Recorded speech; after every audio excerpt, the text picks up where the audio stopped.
is the Word of God. They told us to read it, to live by it, to pray as it taught us to pray. They said it was sacred. They said it was truth. But they also told us something else, didn't they? They told us never to question it. They told us that questioning the Bible is blasphemy, that thinking for ourselves is heresy. And yet, here you are. The YouTube algorithm brought you here, to this channel, to this day. You have been chosen. Chosen to think, chosen to question, and chosen to see through the greatest lie we have ever been told. Because I know what they don't want you to know. I know what they would never tell you about the Bible. They would never tell you that the Bible does not reveal God in the beginning. It reveals Elohim. But who or what is Elohim? They will never tell you that Elohim is a plural term, a word that parallels an ancient and forbidden name, Anunnaki. And if you think I'm making this up, even Wikipedia, yes, Wikipedia, offers you a carefully worded disclaimer, revealing to you exactly what they want you to know about this. Why? Because the fear of you knowing the truth runs deep. This disclaimer isn't an explanation, it's a warning. A warning that they are terrified you'll uncover what's hidden in plain sight. So, who were they? And why have they worked so hard to keep this truth from you? It's time to uncover the story from the very beginning. Prepare to see the world and the cosmos in a way you never imagined possible.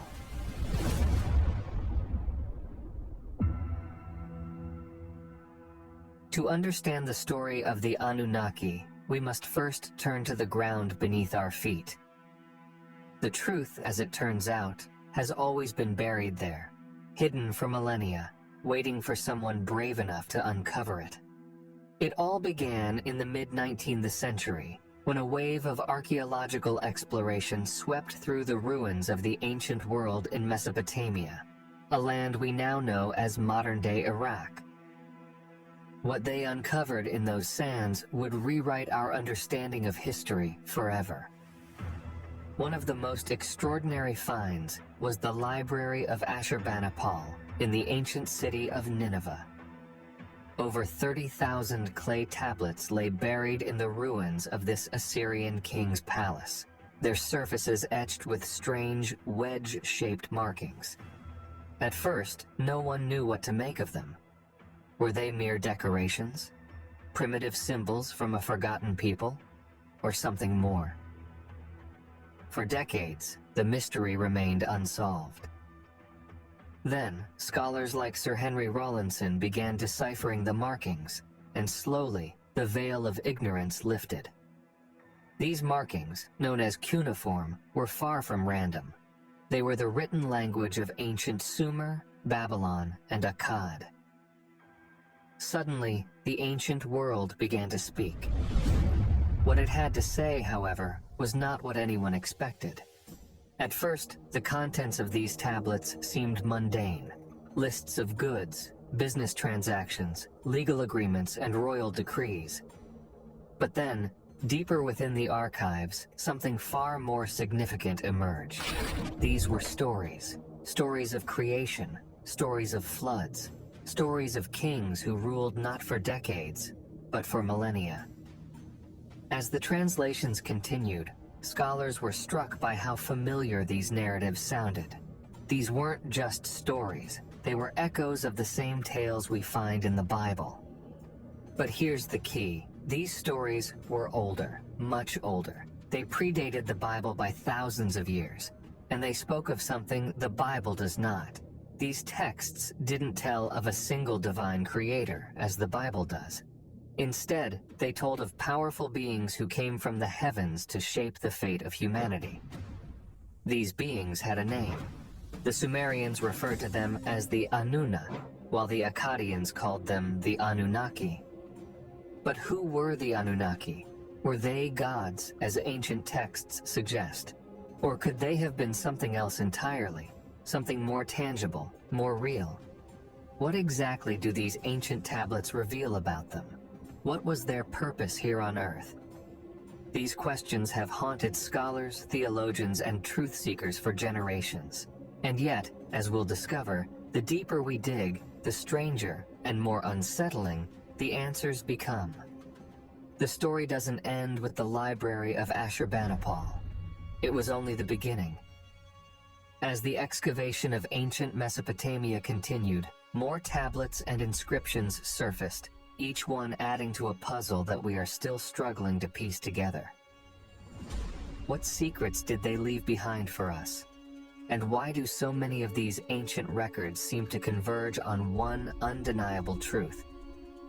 That humanity's earliest stories are not about gods in the traditional sense, but about an extraordinary connection between human beings and beings from the stars. It is here, in these ancient texts, that the mystery of the Anunnaki truly begins to unfold. One of the most astonishing texts is the Epic of Gilgamesh, the oldest known mythological account in human history. It recounts the adventures of Gilgamesh, a Sumerian king who was said to be part human, part divine, a hybrid of man and Anunnaki. The epic speaks of Gilgamesh's desperate search for immortality, a theme that echoes humanity's timeless longing to transcend its mortal limitations. But there's something deeper here. The tale doesn't just describe Gilgamesh's struggles, it reveals a world where the Anunnaki walked among humans, ruling over them as gods. It suggests that the Anunnaki had knowledge of life, death, and the mysteries of existence that they deliberately withheld from humanity. Why? What were they protecting or hiding? The Epic of Gilgamesh became even more extraordinary in 1872 when George Smith, an Assyriologist working at the British Museum, made a groundbreaking discovery. Among the shattered fragments of clay tablets, Smith deciphered the 11th tablet of the Epic. A tablet that contained a story eerily similar to the biblical tale of Noah's Ark. Known as the Flood Tablet, it recounts how the gods, or more specifically the Anunnaki, decided to destroy humanity with a great flood. But one Anunnaki figure, Enki, defied this decree. Enki, who had always shown a certain favor towards humanity, chose to warn a man named Utnapishtim. Enki's warning, however, was not given directly. The story describes how he communicated with Utnapishtim through a wall of reeds, instructing him to build an ark large enough to save himself, his family, and the animals. Utnapishtim heeded Enki's guidance and constructed the ark, narrowly escaping the catastrophic flood that wiped out the rest of humanity. The parallels with the biblical story of Noah are undeniable. Both tales speak of a righteous man warned of an impending flood, given divine instructions to build an ark, and tasked with preserving life. But there is a critical difference. In the Bible, a singular God both destroys and saves humanity. The roles of judgment and mercy are merged into one omnipotent being. In the Epic of Gilgamesh, however, these roles are divided among the Anunnaki. Enlil, the leader of the Anunnaki, is the one who decrees humanity's destruction, deeming them too troublesome to be allowed to live. Enki, in contrast, acts as a protector and guide, defying the will of the other Anunnaki to ensure humanity's survival. This division of motives among the Anunnaki adds layers of complexity to the narrative. It forces us to ask, were the gods of Sumerian myth truly benevolent, or were they as divided and flawed as humanity itself? What's even more startling is that this Sumerian account predates the Bible's flood story by thousands of years. Could it be that the biblical story of Noah is a retelling, a reinterpretation of the Sumerian myth? And if so, why would the Bible obscure the involvement of multiple beings and reduce them to a singular God? What might have been lost or deliberately erased in this translation? But this isn't the only ancient flood narrative that connects the Anunnaki to humanity's survival. There is another myth, one that helps us piece together this puzzle further. The Epic of Atrahasis. In the Atrahasis, we find yet another tale of a great flood, one that also predates the Bible's narrative by millennia. The story begins with the Anunnaki growing increasingly frustrated with humanity. Unlike the Bible's moral framing, this frustration has little to do with human sin or divine justice. Humanity, in the eyes of the Anunnaki, had grown too numerous, too noisy, and too difficult to control. The flood, therefore, was not an act of punishment or purification. It was a calculated move to solve what the Anunnaki saw as a practical problem: overpopulation. Yet once again, Enki emerges as the protector of humanity. He defies the council of the Anunnaki to warn Atrahasis, instructing him on how to construct a vessel capable of preserving life. It's the same familiar structure: a chosen man, a divine warning, a flood, and a vessel to save humanity. Sound familiar? It's the same story retold in the Bible as the tale of Noah. But here's the crucial difference. In the Bible, we are taught to see the flood as an act of divine justice.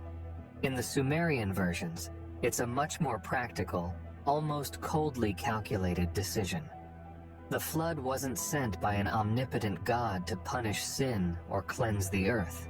It was an act of control, a way for the Anunnaki to maintain balance and power over the humans they had created.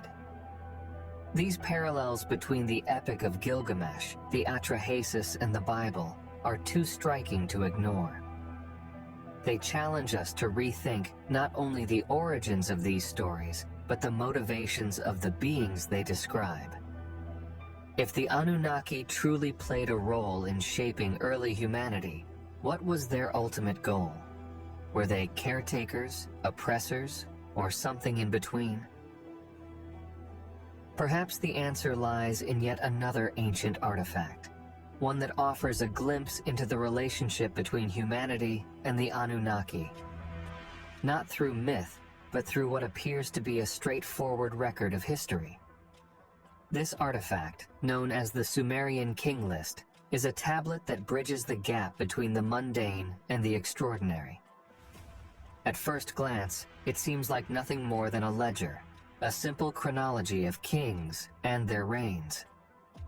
But hidden within its text is something that defies explanation, something that pushes the boundaries of what we understand about the ancient world. The Sumerian King List, at first glance, appears to be little more than a dry historical record. It lists the kings who ruled in Sumer, their names, and the lengths of their reigns. But as you read further, something extraordinary becomes clear. The early kings weren't like the rulers we know today. These kings reigned for tens of thousands of years.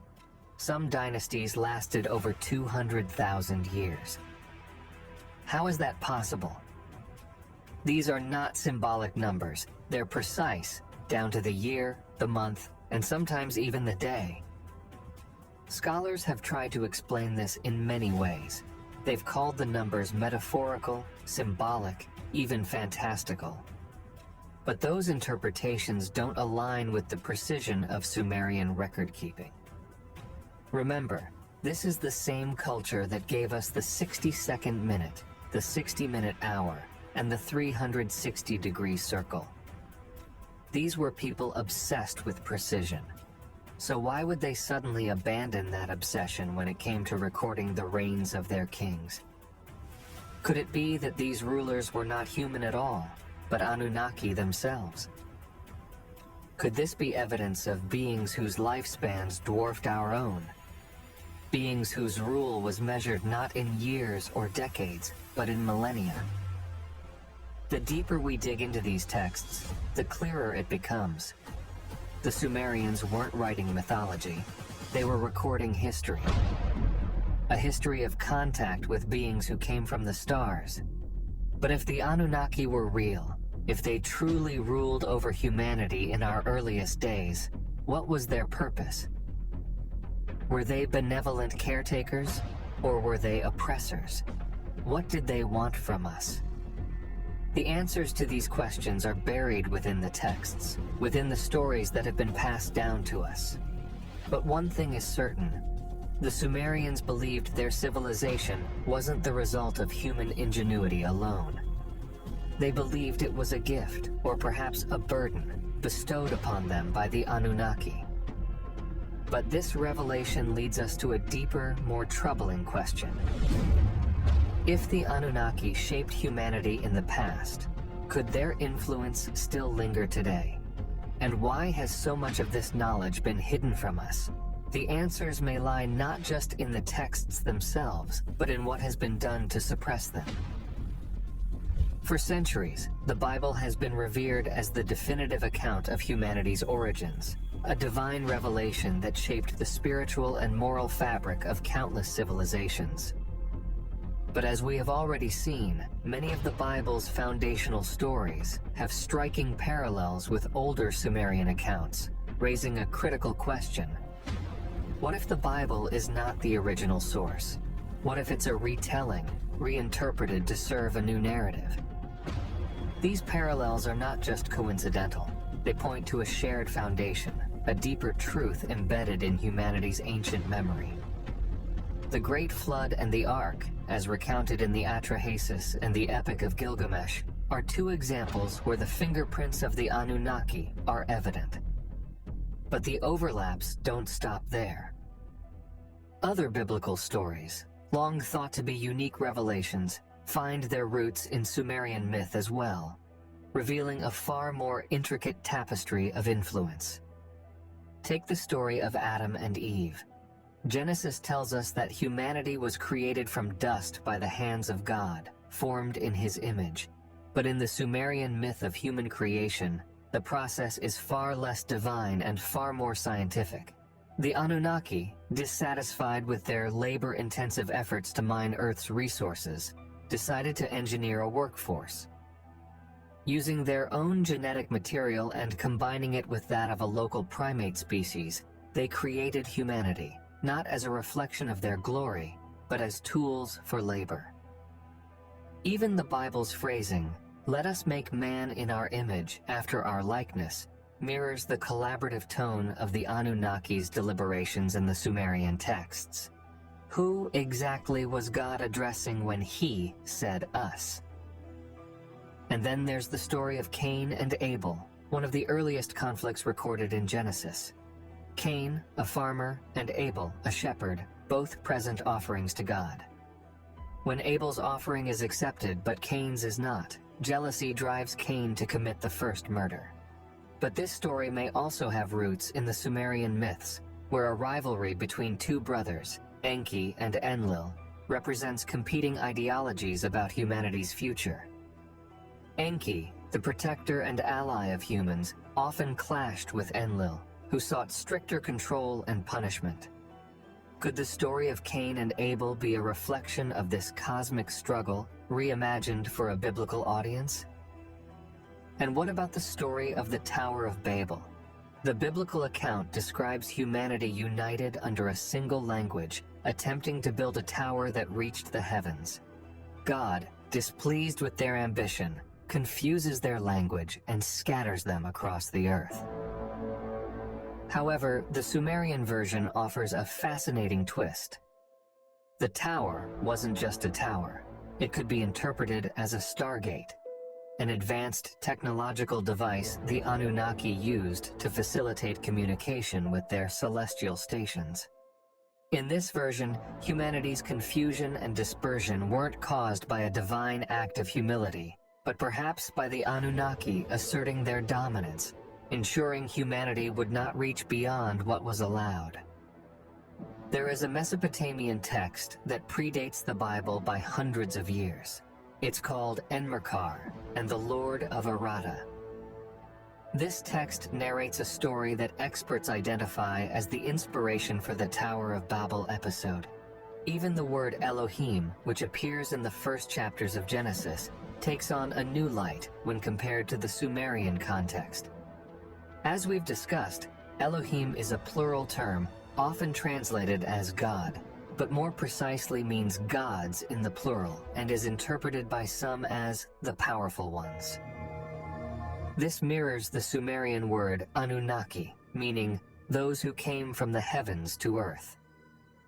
Both terms describe a collective of beings rather than a singular deity, prompting us to ask, could the Elohim of the Bible and the Anunnaki of Sumerian tradition be the same group of beings, remembered and reinterpreted through different cultural lenses? But here's where it becomes even more fascinating. The Sumerian texts are far more specific than the Bible when it comes to the nature of these beings. The Anunnaki weren't omniscient or omnipotent. They had personalities, conflicts, motives, and limitations. They argued among themselves, they made mistakes, and they ultimately abandoned their rule over humanity. If the Bible's Elohim and the Sumerian Anunnaki are indeed the same, why would this complexity and nuance be stripped away in the biblical narrative? What purpose does it serve to portray a unified, singular God instead of a group of flawed, extraterrestrial beings? This leads us to a larger question. Why have these connections between the Bible and Sumerian mythology been obscured for so long? Were the biblical authors simply adapting existing stories for their audience, or were they deliberately rewriting history? If so, who benefits from this revision? The implications are profound. If the foundation of modern religion is built on reinterpretations of Sumerian mythology, then our understanding of divinity, creation, and humanity's role in the cosmos may need to be re-examined. And as we continue to connect these dots, it becomes increasingly clear that the Sumerians didn't see their myths as metaphorical. They believed they were recording history, a history of contact with beings who descended from the stars. But the Sumerians weren't the only ones. Throughout history, cultures across the world have passed down stories of beings who descended from the heavens, bringing knowledge, power, and at times, chaos. From the gods of Mesoamerica to the deities of ancient Egypt and the sky beings of Native American lore, the parallels are undeniable. These narratives all share a striking similarity to the Sumerian accounts of the Anunnaki, advanced beings who shaped human civilization. Could these be fragmented memories of a shared reality? As we've seen, the Sumerian texts describe the Anunnaki not as abstract gods, but as tangible beings, capable of incredible feats of technology and science. Zecharia Sitchin was one of the first researchers to piece together this larger picture, delving deeply into the Sumerian cuneiform tablets. In his groundbreaking Earth Chronicles series, he claimed that the Anunnaki came to Earth in search of gold, a resource they needed to sustain their home planet, Nibiru. According to Sitchin, they genetically engineered humanity as a labor force, combining their DNA with that of Earth's primates to create a hybrid species, us. While we may not agree with all of Sitchin's interpretations, his work undeniably moves us closer to uncovering the truth. His suggestion that humanity was not the product of divine creation or natural evolution, but of deliberate bioengineering challenges our understanding of who we are. And if Sitchin was correct, the implications are staggering. Humanity's very existence may have been shaped not by a benevolent deity, but by the calculated actions of extraterrestrial colonizers. But let's take a step back. If the Anunnaki truly intervened in human evolution, where does that leave the idea of God? The Sumerian texts make no mention of a single omnipotent creator. Instead, they describe a pantheon of powerful beings, each with their own motives and agendas.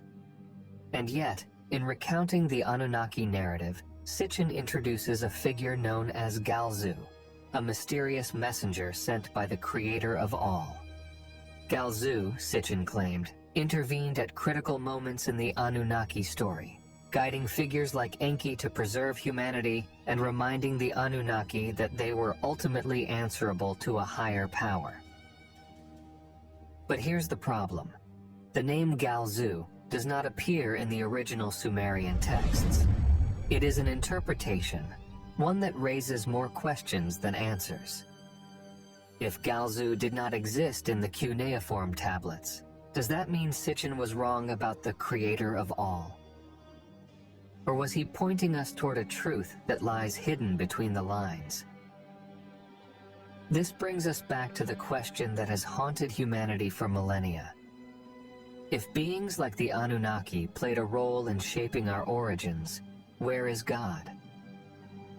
Is there a divine presence in the universe, a force beyond the physical that orchestrates life and consciousness? Or have we simply mistaken advanced beings for gods, attributing divine power to what was, in reality, technological superiority? The answer may not lie in the texts alone. It may be found in the echoes of these stories that persist across cultures. From the pyramids of Egypt to the temples of the Maya, from the legends of the Zulu to the star myths of Australia's indigenous peoples, there is a common thread: beings from the heavens intervening in human affairs. Were these beings the same Anunnaki described by the Sumerians, or were they part of something even greater? This question is at the heart of humanity's search for meaning. It forces us to confront not only the possibility of extraterrestrial involvement in our past, but the nature of the divine itself. If we were created by the Anunnaki, then what lies beyond them? If they were the engineers of our physical form, could there still be a higher force that gave us our spark of consciousness, our longing for transcendence, and our ability to question? Perhaps, as Sitchin suggests with the mention of Galzu, there is a creator of all, a force beyond the Anunnaki. But if that is true, why does this creator remain so distant, so hidden? Why do the ancient texts, from Sumer to Egypt to the Bible, speak of gods who are flawed, conflicted, and often far removed from the divine perfection we associate with the idea of God? This brings us to a critical turning point. If the Anunnaki were real, and if they truly shaped the course of human history, then their story is not just about the past, it is about the present. It is about the divine within the universe and the divine within us. What if the key to understanding the Anunnaki and the creator of all lies not in looking up to the heavens, but in awakening the divine spark they may have left behind? To explore this idea, we must turn to one of the oldest creation myths from Mesopotamia, the Enuma Elish, the 7 tablets of creation.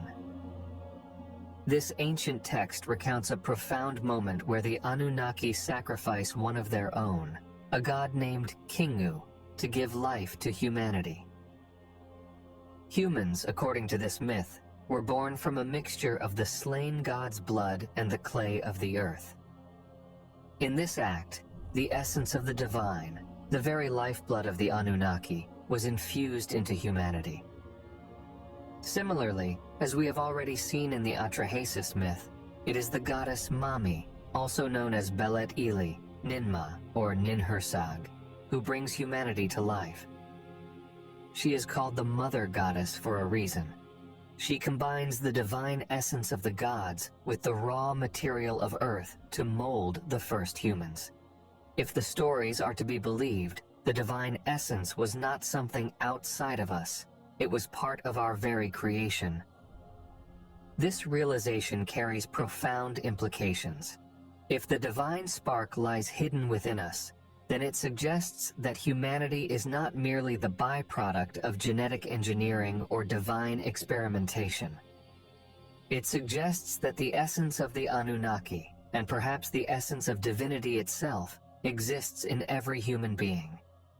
It is not something we must seek from above or beyond. It is something we must awaken within ourselves. I do believe in God, but not as a man sitting on a throne, nor as a superhero descending from the heavens. I believe in God as energy, as frequency, as the very force that animates the cosmos and sustains all life.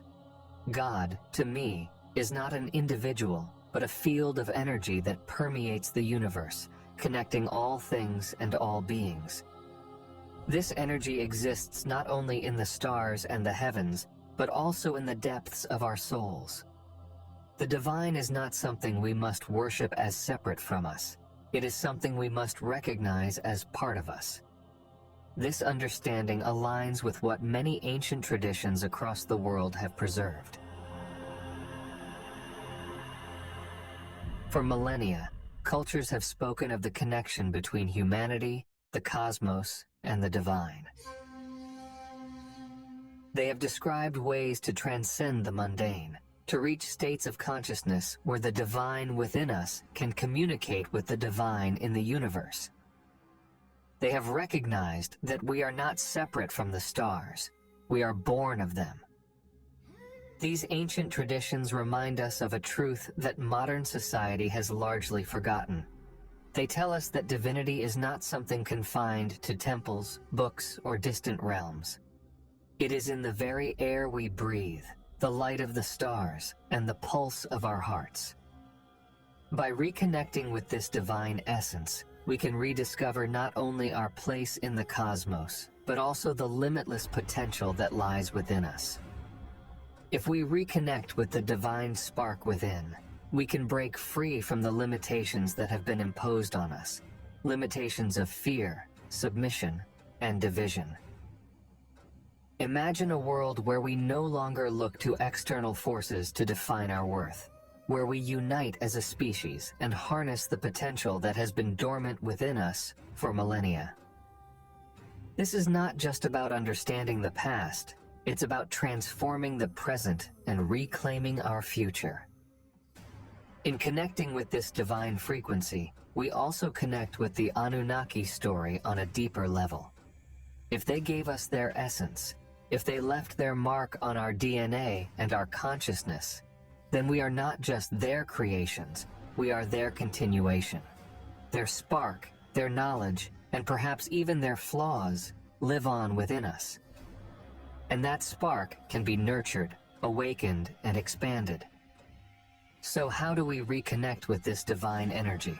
How do we awaken the spark that has been hidden within us? The answers lie in stillness, in self-awareness, and in looking inward as much as outward. The divine is not something that can be reached through force or technology. It is something that must be felt, understood, and aligned with. It is in the moments of silence when we listen to the rhythm of our own breath. It is in the moments of awe when we gaze at the night sky and feel the infinite expanse of the universe pressing against our souls.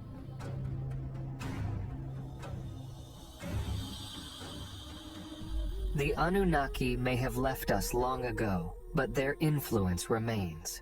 And perhaps their greatest gift was not the systems they created, nor the civilizations they shaped, but the divine spark they left hidden within us, a reminder that humanity is more than what we see on the surface.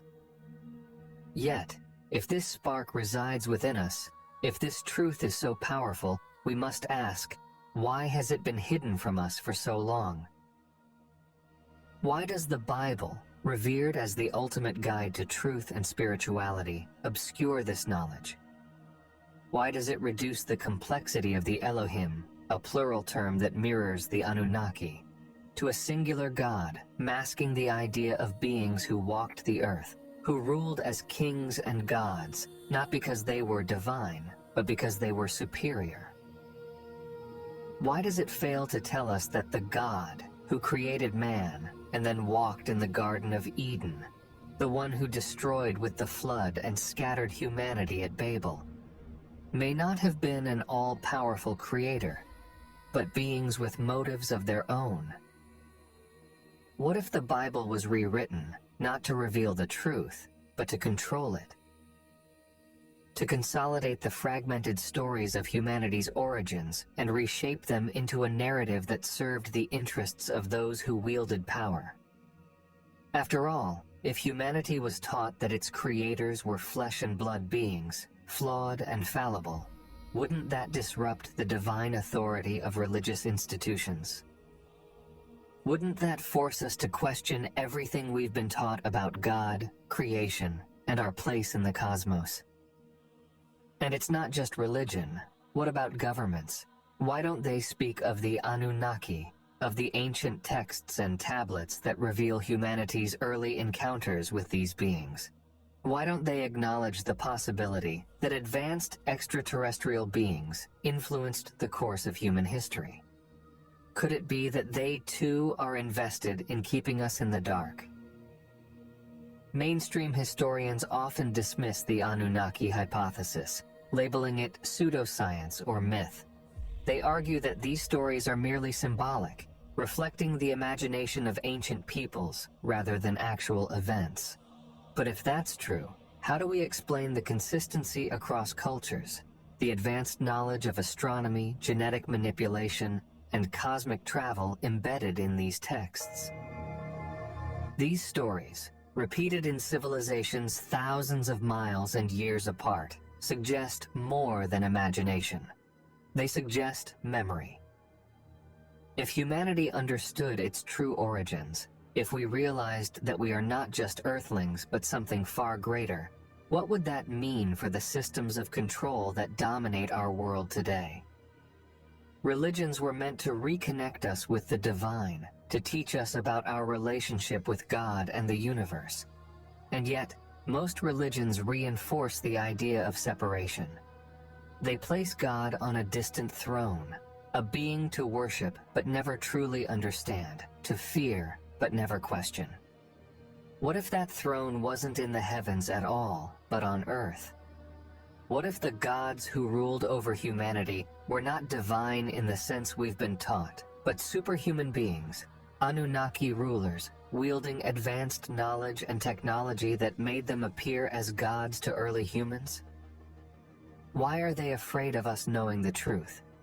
Could it be because this truth would awaken something within us, something they cannot control? What if the systems of power, both religious and political, are built on the premise that humanity must never know its full potential? That we must remain disconnected from the divine spark within us, from the energy that ties us to the universe, from the truth of who we are. If we knew the truth, we might realize that we are not inferior, not broken, not in need of salvation from an external force. We might realize that we are already connected to the divine, that the power to shape our destiny lies not in the hands of gods or institutions, but within ourselves. That the systems of control, of fear, of guilt, of submission, are illusions designed to keep us